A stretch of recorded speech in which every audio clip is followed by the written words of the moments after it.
नमस्कार student, good morning. कैसे हो? मैं आज आपको कंप्यूटर विज्ञान जो 11वीं क्लास से ऐच्छिक सब्जेक्ट है उसके बारे में सामान्य जानकारी देना चाहता हूं। आप कंप्यूटर विज्ञान क्यों ले हो, आपके आगे भविष्य में किस काम आ सकती है, इसकी जानकारी मैं देना चाहता हूं। आप 10वीं पास करने के बाद में सब्जेक्ट चयन का आपके पास ऑप्शन होता है आर्ट्स, कॉमर्स, साइंस, एग्रीकल्चर। विद्यालय में आर्ट्स और कॉमर्स के अंदर कंप्यूटर सब्जेक्ट है जो एक इम्पोर्टेंट सब्जेक्ट है आज के युग में। लोग नहीं जानते हैं, स्टूडेंट यही जानते हैं कि फेसबुक चला लिया, व्हाट्सएप चला लिया या इंटरनेट चला लिया, वही कंप्यूटर है, हमें सब कुछ कंप्यूटर आता है। कंप्यूटर ये नहीं है। कंप्यूटर एक अच्छा सब्जेक्ट है जो आपको आगे तक ले जा सकता है, यानी आपको रोज़गार दे सकता है। ज़रूरी नहीं आप गवर्नमेंट जॉब में जाओ तब भी ये कंप्यूटर काम आए, आप प्राइवेट सेक्टर में भी अच्छा काम कर सकते हो। कंप्यूटर का अगर नॉलेज है तो अच्छी सैलरी पा सकते हो। स्टूडेंट क्या सोचते हैं ज़्यादातर कि कंप्यूटर को क्या पढ़ना है, कैसे पढ़ना है, इसमें क्या रखा है, हमें तो चित्रकला लेनी है, वो लेना है। तो देखो, विद्यालय में ऑप्शन है ड्राइंग के साथ में आप या तो ड्राइंग चूज करो या कंप्यूटर चूज करो आर्ट्स के अंदर। इसमें भी प्रैक्टिकल होता है आपके यहाँ 30 नंबर का प्रैक्टिकल है, 14 नंबर सत्रांक है, जैसे ज्योग्राफी में होता है वैसा ही है। कंप्यूटर एक अच्छा सब्जेक्ट है पढ़ने के लिए और आगे नॉलेज के लिए। और आज की दुनिया वैसे भी डिजिटल दुनिया है, आप जानते ही हो, तो कंप्यूटर आपके लिए अच्छा रहेगा। अगर आप कंप्यूटर में इंटरेस्ट रखते हो कंप्यूटर सब्जेक्ट में, तो एक बार डेमो क्लास ज़रूर ले या यहाँ लैब में आके। मैं सभी स्टूडेंट्स से एक अनुरोध करूँगा जो 10वीं पास करके आए हैं, अगर आर्ट्स या कॉमर्स लेना चाहते हैं तो एक बार डेमो क्लास से या लैब में आके प्रैक्टिकल ज़रूर देके कंप्यूटर का। पिछला रिजल्ट भी हमारा टॉप का रिजल्ट रहा था, योगेश शर्मा था, उसके 97 नंबर आए थे। इसके अलावा बहुत सारे हैं, जैसे यहाँ हसन अली 93, संदीप शर्मा के 88, गजेंद्र सिंह के 87, दीपा शर्मा के 84। कम बच्चे थे मेरे पास, फिर भी अच्छे नंबर आए, तो मैं उन बच्चों को भी बधाई देना चाहता हूं कि अच्छी मेहनत की और अच्छे नंबर लाए, जो इनके आगे भविष्य के लिए काम आएगी। कंप्यूटर है क्या? आप एक नॉर्मली कंप्यूटर चलाना ये कंप्यूटर नहीं है। कंप्यूटर का पूरा नॉलेज होना चाहिए आपको। कंप्यूटर के जितने भी पार्ट्स हैं वो किस किस से मिलके बने, कैसे कार्य करते हैं। नॉर्मली अगर कंप्यूटर आपका वर्क नहीं करता तो इसको किस प्रकार ठीक करें, कौन सा सॉफ्टवेयर की कमी है, इंटरनेट क्यों नहीं चल रहा है, ये सब नॉलेज आप जब कंप्यूटर सब्जेक्ट लोगे तब पूरा नॉलेज हो जाएगा। ऐसा नहीं है आपने RACIT कर ली तो हमें तो पूरा कंप्यूटर आता है। कंप्यूटर आप के गड़े नहीं सीख पाए RACIT में। तो कंप्यूटर को सीखने के लिए या कंप्यूटर का पूरा नॉलेज करने के लिए आपको कंप्यूटर साइंस सब्जेक्ट का चूज करना पड़ेगा। वैसे भी डिजिटल इंडिया है, तो डिजिटल इंडिया कोई नाम कहने का नाम नहीं है। कंप्यूटर जब आपको आए पूरा तभी वो डिजिटल होगा। हम बैंक में जाते हैं, कर्मचारी कैसे लिखते हैं, एक अक्षर इधर देखते हैं, एक उधर देखते हैं, वापस लिखते हैं, तो हमें शर्म आती है कि यार इतना डिजिटल इंडिया होने के बाद में भी ये काम कैसे करते हैं। एक अक्षर इधर देखा, एक अक्षर इधर देखा। आप पोस्ट ऑफिस में चले जाओ, एक पोस्ट स्पीड पोस्ट करने में या रजिस्ट्री करने में वो 10 मिनट खा जाता है। इसका कारण क्या है? वो कंप्यूटर नहीं सीखा है। शुरुआत में उसके कंप्यूटर नहीं था, उसको तो एक थोप दिया गया कि अब आपको कंप्यूटर से कार्य करना है, तो उसको कैसे आएंगे। इसीलिए मेरा यही कहना है, आज का युग डिजिटल युग है, आप अपना भविष्य खुद सुधार सकते हो। इसके लिए आपको अच्छे सब्जेक्टों का चूज करना है। जैसे आर्ट्स में आ रहे हो तो आपको आर्ट्स में एक कंप्यूटर सब्जेक्ट ज़रूर लेना चाहिए। कॉमर्स में हो तो कॉमर्स में अगर आप CA की तैयारी कर रहे हो या अकाउंटेंट बनना चाहते हो तो भी आपको कंप्यूटर आना अनिवार्य है। कागज़ पर आजकल आप देखते हो कोई भी कार्य नहीं होता है, ठीक है। रही बात इसमें प्रैक्टिकल जैसे ज्योग्राफी में, होम साइंस में, फिजिक्स केमिस्ट्री में होता है वैसा ही होता है। 30 नंबर का प्रैक्टिकल होता है, 14 नंबर का सत्रांक होता है 12वीं के अंदर, और थ्योरी होती है 56 नंबर की। कुल मिला के 100 नंबर होता है इसमें। 30 नंबर प्रैक्टिकल के होंगे प्लस 14 नंबर सत्रांक के होंगे और 56 नंबर हो गए थ्योरी के। टोटल हो जाएंगे 100 नंबर। तो ये तो मानो पूरे ही होते हैं। यहाँ 56 में से आपको अच्छे नंबर, अगर थोड़ी सी थ्योरी पढ़ ली, ज़्यादा कठिन नहीं है थोड़ी सी पढ़ ली तो अच्छे नंबर आ जाएंगे आपके। तो मेरा तो यही सुझाव है, आप 2-3 क्लासें ले, डेमो दे के लैब में आए और कंप्यूटर साइंस सब्जेक्ट का विशेष रूप से चूज करें। आगे आपको गवर्नमेंट जॉबों में भी बहुत जगह यही ऑप्शन मिलेगा कि आपके पास कंप्यूटर का डिप्लोमा या कंप्यूटर में क्या नॉलेज है। अगर आप 11वीं से कंप्यूटर साइंस का सब्जेक्ट चूज करते हो तो आपको RACIT कोई सा भी डिप्लोमा नहीं करना, टेली वैली किसी प्रकार का नहीं करना है। ये सारी गवर्नमेंट जॉब में आपके वैलिड होगा, फुल वैलिड। क्यों? क्योंकि ये तो 2 साल का है, RACIT कोर्स तो 3 महीने का ये। तो आपके लिए आगे गवर्नमेंट जॉब और प्राइवेट जॉब दोनों के लिए कंप्यूटर सब्जेक्ट बेस्ट ऑप्शन है इस टाइम में। आप अगर प्राइवेट सेक्टर में कहीं पर भी टोल प्लाजा पर कार्य करो तो नॉर्मली आपको कंप्यूटर आना चाहिए।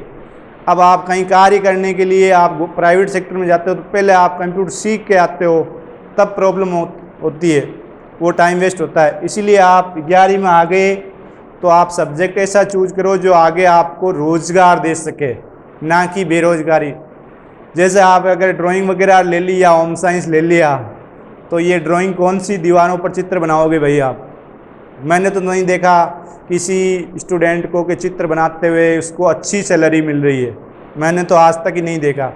होगा कोई चित्रकार जिसको अच्छे मिलते होंगे, पर हमारे यहाँ स्टूडेंट, हमारी नज़र में किसी स्टूडेंट को ये नहीं देखा कि ये तो अच्छा चित्र बना रहा है, इसको तो 1 लाख रुपए मंथली या 20,000 मंथली मिल रहा है। मैंने तो नहीं देखा। ये ज़रूर देखा है अच्छा कंप्यूटर का नॉलेज रखने वाले स्टूडेंट को 30-40 हज़ार, 50 हज़ार, विदेशों में लाख रुपए भी मंथली मिलता है, पैकेज मिलता है सालाना, एक 50 लाख 20 लाख का, अच्छा नॉलेज रखने वाले को। रही बात होम साइंस की, उसमें कौन सा खाना बनाना है आपको? नहीं बनाना है, नहीं बना पाओगे। कौन सा उसमें गोल्ड मेडल मिल जाएगा? आप सब्जेक्ट ऐसा चूज करो जिसमें आगे भविष्य के लिए काम आए। ऐसा नहीं कि आपके परसेंटेज बन गए, ड्राइंग, होम साइंस, ज्योग्राफी, ये 3, 4, 5 ले लिया सब्जेक्ट, परसेंटेज बन गए 90%, तो वो किस काम के आएंगे? आपको नॉलेज तो है ही नहीं कुछ। ड्राइंग कहाँ से आ रही है आपको? क्या करोगे ड्राइंग से, या क्या करोगे होम साइंस से? ज्योग्राफी लिए अच्छा है, आगे के लिए पूरा नॉलेज हो गया कंपटीशन एग्जामों में पूरी ज्योग्राफी का। कंप्यूटर लिया, कंप्यूटर आगे काम करोगे, और इसके अलावा कंपटीशन में भी काम आ रहा है। काम किस पर करना है? जो भी आजकल गवर्नमेंट जॉब लग रहा है या प्राइवेट, तो 99% कंप्यूटर पर ही कार्य करते हैं। कागज़ पर काम बहुत कम हो गए, आजकल सारा कार्य कंप्यूटर से ही होता है। तो मेरा तो आपसे यही अनुरोध है, जो स्टूडेंट 10वीं पास करके 11th में आए, उनको मैं तो यही सुझाव दूंगा, एक बार कंप्यूटर का आप अवलोकन ज़रूर करें, कंप्यूटर की क्लासों का अवलोकन ज़रूर करें, अपने गार्जियनों से डिस्कशन करें कि इस सब्जेक्ट में क्या है, इसका आगे भविष्य क्या है। तो देखो, मैं आज आपको कंप्यूटर का सामान्य परिचय, नॉर्मली क्या होता है कंप्यूटर, उनका सामान्य परिचय दे रहा हूँ। कंप्यूटर शब्द तो आपने लिख दिया कंप्यूटर, इसका सामान्य परिचय क्या है वो मैं नॉर्मली बता रहा हूँ। देखो, कंप्यूटर COMPUTER, इसका शाब्दिक अर्थ क्या है? कंप्यूटर C कमांड मतलब आदेश, हम आदेश दे रहे हैं कंप्यूटर को। C का अर्थ ये होता है आदेश देना, आदेश हो गया। ऑपरेटर मतलब आप ऑपरेटिंग खुद कर रहे हो, ऑपरेटर चलाना। M यानी कंप्यूटर एक खुद मशीन है। तो एम का मतलब मशीन है। पी का मतलब पर्टिकुलर, कंप्यूटर कोई विशेष कार्य को संपादित करता है, ना कि हमारे कोई नॉर्मली कार्य को। पी का मतलब पर्टिकुलर यानी विशेष कार्य को संपादन करने वाला।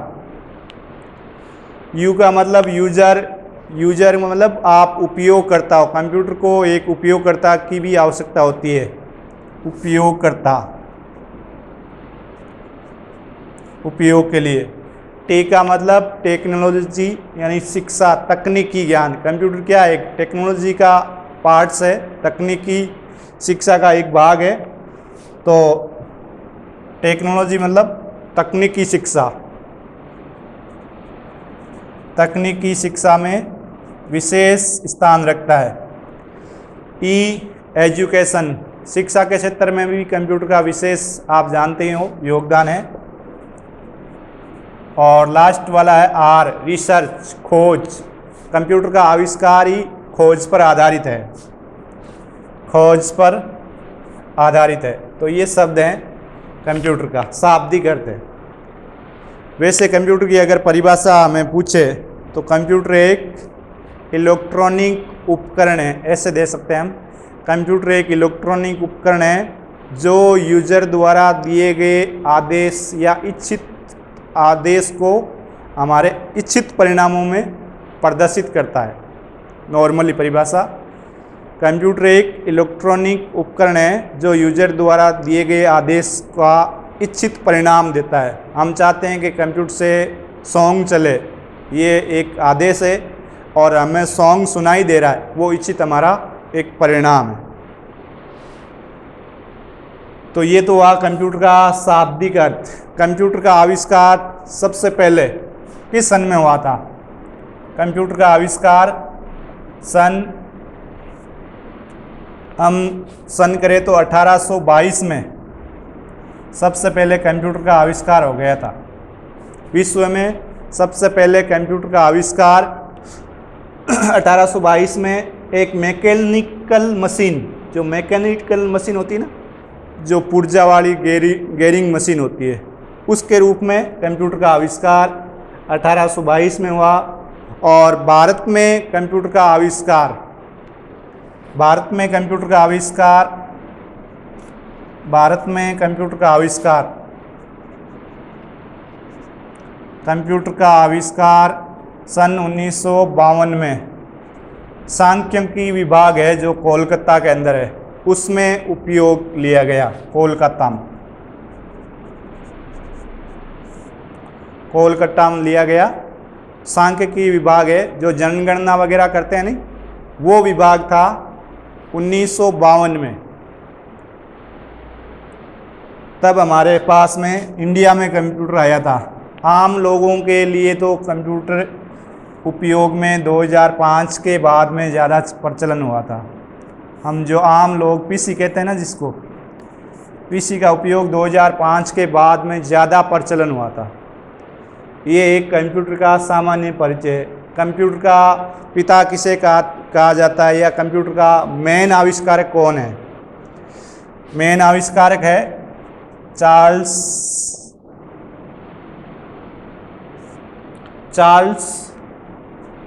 बेबज।